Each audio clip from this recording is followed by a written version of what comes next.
Hello বন্ধুরা, কেমন আছো তোমরা সবাই? আশা করি ভালো আছো। আমিও ভীষণ ভালো আছি। তো হিমু লাইফস্টাইলে একটা নতুন ভিডিওর সাথে তোমাদের স্বাগত। পুরো ভিডিওটা স্কিপ না করে দেখার অনুরোধ রইল। তো ভিডিওটা শুরু করা যাক। দেখো, সকালে আশেপাশে কাজ সেরে রান্নাবান্নার কাজে চলে এসেছি। তো প্রথমে ভাতটা বসিয়ে দিয়ে মাছটা আমি লবণ হলুদ মাখিয়ে সাইড করে রেখে দিলাম। তারপর আমি সবজিগুলো এক এক করে ধুয়ে নেবো। এখানে আমি ওলকপি আর আলুটা ধুয়ে নিচ্ছি ফার্স্টে। তারপর একটা পাতা ধুয়ে নেবো। পাতাটা কি পাতা তোমরা দেখে বলো তো, চিনতে পারছো কি না? নাচানারই কথা, আমি বলে দিচ্ছি, এটা হচ্ছে ওলকপি পাতা। ওলকপির পাতাটা আজ বাটা করব। শুনে অবাক হচ্ছ? অবাক হওয়ার কিছু নেই। এই পাতাটা বাটা কিন্তু খেতে ভীষণ ভালো লাগে। আমি যেভাবে করছি সেভাবে করে একবার খেয়ে দেখো, যদি তোমাদের ভালো লাগে তাহলে। ভীষণ ভালো হয়। শুধু এই বাটা দিয়েই তোমরা এক থালা ভাত খেয়ে নিতে পারবে। তো দেখো কীভাবে করছি আমি। ফার্স্টে পাতাটা ধুয়ে আমি কুচু কুচু করে কেটে নিয়েছিলাম। নিয়ে তারপর খালি কড়াইতে হালকা সেদ্ধ মতন করে নিয়েছি। তারপর মিক্সিতে বাটলে, মিক্সিতে নয় শিলপাটায়, যাতেই বাটতে পারো। আমি মিক্সিতেই বাটবো। তার জন্য আমি মিক্সিতে একেবারে তুলে নিলাম। নিয়ে পরিমাণ মতন রসুন দিয়ে দিয়েছি। আর যতটা পরিমাণে ঝাল খাবো তেমন পরিমাণে ঝাল দিয়েছি। আর দেবো লবণ পরিমাণ মতন, আর কিছুই দেবো না। এবার এটাকে আমি বেটে নেবো। তো বাটা হয়ে গেলে আমি এটা সাইড করে রেখে দেবো। এখন এটা সাইড করে রেখে আমি এখন মাছ ভাজতে বসিয়ে দেবো। কারণ মাছটা আগে ভেজে নিই, কারণ অনেকগুলো মাছ ভাজতে হবে। তো মাছটা ভাজার জন্য আমি তেলটা গরম করতে বসিয়ে জায়গাটা একটু সুন্দরভাবে মুছে নিচ্ছি। কারণ রান্নার জায়গাটা যদি নোংরা থাকে তাহলে রান্নাবান্না করতেও ভালো লাগে না।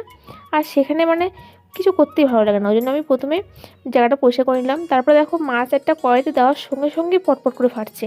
আর এটা হচ্ছে সেই কী মাছ বলে যেন, ওটাকে নাম যেন কী বেশ, আমি ভুলে গেছি এখন। এই মাছটা আমাদের বাড়িতে আমার শ্বশুরমশাই বাবা খেতে ভীষণ ভালোবাসে। তো ওনার জন্যই বেশিরভাগ আনা হয়। ফলুই মাছ, হ্যাঁ মনে পড়েছে, ফলুই মাছ এটা। তো তোমরা এই মাছটার কী বলো অবশ্যই বলো। আমাদের তো এখানে সবাই ফলুই মাছ বলে। তো মাছ অনেকগুলোই ছিল, সব ভাজা হয়ে গেছে। তারপর বাটাটা করব, ওই জন্য তেলটা বেশি ছিল বলে তেলটা নামিয়ে নিলাম। তারপর তেলের মধ্যে একটু শুকনো লঙ্কা ফোড়ন দিয়েছি, দিয়ে বাটাটা দিয়ে দিলাম। এবার নাড়বো।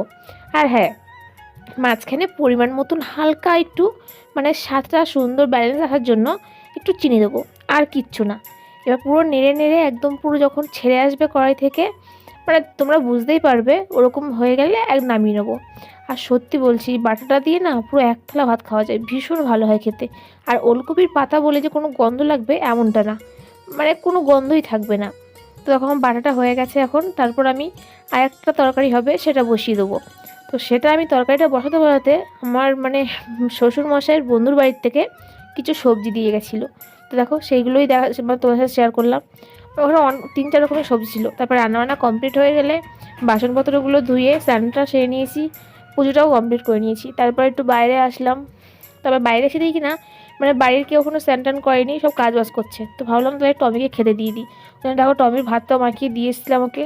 আর এইখানে না এই জানলাটা ছিল, এই জানলাটা কাটা হয়েছে, আর এই দেয়ালটাও কাটা হবে। এই যে এই পাশে দেখছো যে ঘরটা হচ্ছে, এইটা রান্নাঘর হবে। ওখানে ওই ফাঁকটাই জানলাটা বসানো হবে। আর এইখানেই রান্নাবান্না হবে এবার থেকে আমাদের। পুরো রান্নাঘরটা সুন্দরভাবে কমপ্লিট হয়ে গেলে তোমাদের সাথে শেয়ার করব।